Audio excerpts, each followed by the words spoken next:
যাচ্ছে বাড়ি পোড়া আর উনি খাচ্ছে আলু পোড়া। আরে কোরআন হাদিস দিয়ে কথা হয়নি, কি কথা হয়েছে বলেন না? এই আমি কি কারোর নাম ধরেছি?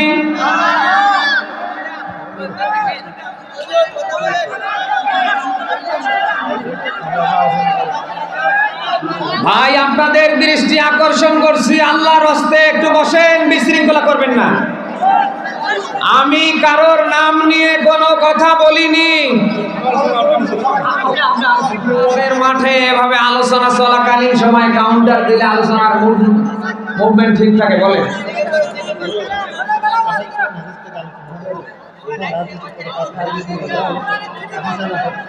না? আমারে কেন আপনারা ভুল বুঝতেছেন বলেন?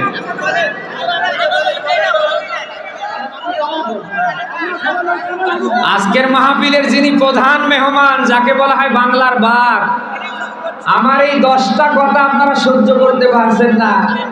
না, মাহফিল এইভাবে নষ্ট করবেন না, কথা বুঝতে চেষ্টা করেন, আমাকে লাইন মতো যেতে দেন। আল্লাহর রাস্তে বসেন, আল্লাহর রাস্তে আপনারা বসেন, আমাকে লাইন মতো অন্তত যেতে দেন ভাই, আমাকে লাইন মতো যেতে দেন। আমি কারোর বিরুদ্ধে কোনো কথা বলিনি, আমি সামনে বলবো না ইনশাআল্লাহ। বসেন, আপনারা বসেন।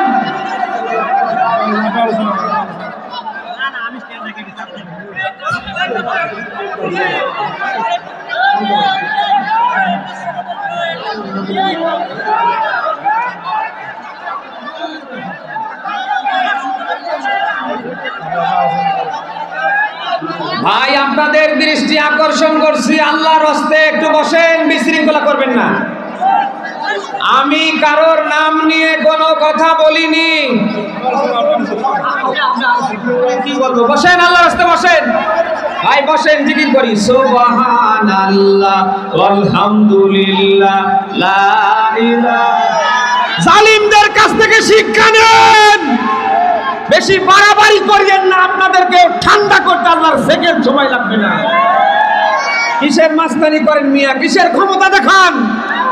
কিসের দাপট দেখান? এটা বাংলাদেশ। আপনার যতটুকু স্বাধীনতা আছে, হুজুরদের ততটুকু স্বাধীনতা নেই। যে দশকে আমরা কথা বলতে গিয়ে আমাদের বাধাগ্রস্ত করেছে ওরা, এখন আবার দেখতে পাচ্ছি আর একটা গোষ্ঠী বাধাগ্রস্ত করার চেষ্টা করেছে। কারোর নাম নিয়ে যদি আমরা কথা বলতাম, আপনারা সেক্ষেত্রে রেগে যেতেন, কাউন্টার দিতেন। মাহফিলে বিশৃঙ্খলা করার কোনো মানে হয়? হেদায়েত কামনা করছি, আল্লাহ যেন হেদায়েত দান করে। আর যদি হেদায়েত না থাকে, প্রত্যেকটাকে যেন আল্লাহ ক্যান্সারে বিদায় করে। এই 1.5 দশকের জালিমদের আজ এই দেশ থেকে পালিয়ে যেতে হয়েছে শুধু কোরআনের কর্মীদের উপরে টর্চার, জুলুম, অত্যাচার করবার কারণে। 1.5 দশকে আমরা দেখেছি আমাদের উপরে কি পরিমাণ জুলুম হয়েছে। আমাদেরকে কথা বলতে দেয়নি, মাইক্রোফোন টান দিয়ে কেড়ে নিয়েছে, নানাভাবে আমাদের অ্যাটাক করেছে। আবার এই শুরু হলো। আল্লাহর রাস্তায় বসেন।